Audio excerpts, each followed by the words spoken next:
വർമ്മ സാറേ, ഞാനല്ല, സത്യമായിട്ട് ഞാനല്ല. ഋതിക മേഡത്തിന്റെ കഴുത്തില് സത്യമായിട്ട് ഞാനല്ല താലി കെട്ടിയത്. വർമ്മ സാറേ,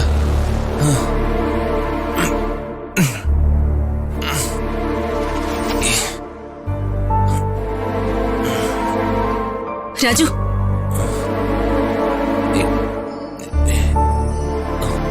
ഞാനിതെവിടെയാ? റിസപ്ഷൻ വന്നവർക്ക് എവിടെയാ? ഇത് റൂമാ. റൂമോ? ഞാനെങ്ങനെ ഇവിടെ എത്തി? ദൈവമേ, നേരം വെളുത്തോ? എന്റെ തല വല്ലാണ്ട് വേദനിക്കുന്നു. വല്ലാണ്ട് വേദനിക്കുന്നു. ഋതിക മേഡം, കുടിക്കാൻ കുറച്ച് വെള്ളം തരൂ.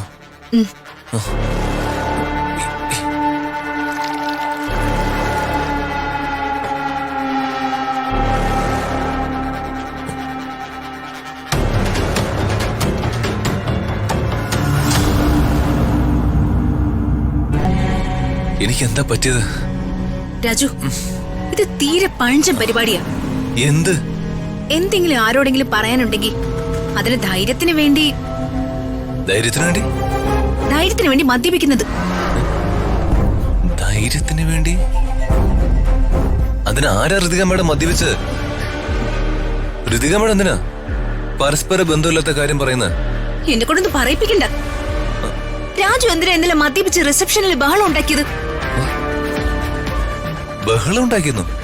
ആര്? എപ്പോ? ഞാൻ മദ്യപിച്ചെന്നോ?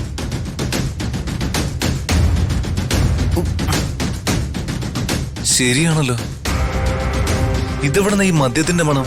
സ്വന്തമായി തന്നെ. ഈശ്വര, ഞാൻ എപ്പോ? എന്നെ ആരാ മേഡം ഈ മുറിയിൽ കൊണ്ടുവന്ന് കിടത്തിയത്? എല്ലാം ഞാൻ വിശദമായിട്ട് പറയാം. ആദ്യം പോയി ഒന്ന് കുളിച്ച് വൃത്തിയായിട്ട് വാ. ആ കോലം കണ്ടാലും മതി. മേഡം, ഞാൻ ഇന്നലെ മോശമായിട്ട് ആരോടെങ്കിലും പെരുമാറിയോ മേഡം? സത്യമായിട്ടും എനിക്ക് ഒരു ഓർമ്മയും കിട്ടുന്നില്ല. രാജുവേട്ടൻ എണീറ്റോ?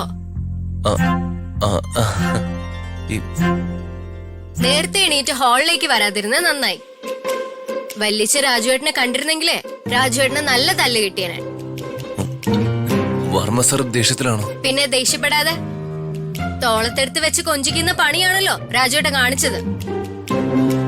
രാജുവേട്ടനോടുള്ള എല്ലാ പിണക്കങ്ങളും മാറി വെല്ലിച്ചൻ ഒരു വലിയ പ്രോഗ്രാം നിങ്ങൾക്ക് വേണ്ടി പ്ലാൻ ചെയ്തപ്പോ രാജുവേട്ടൻ തന്നെ അത് മുഴുവൻ കൊളാക്കി. അപ്പോ ഞാൻ രാജുവേട്ടനെ കുറിച്ച് ഇങ്ങനെയൊന്നും അല്ല കരുതിയിരുന്നത്. അപ്പോ അച്ഛൻ പോയോ? പോയി ചേച്ചി. ശരി, നീ എങ്കിൽ പൊയ്ക്കോ, നിനക്ക് പഠിക്കാനുള്ളതല്ലേ. ശരി ചേച്ചി.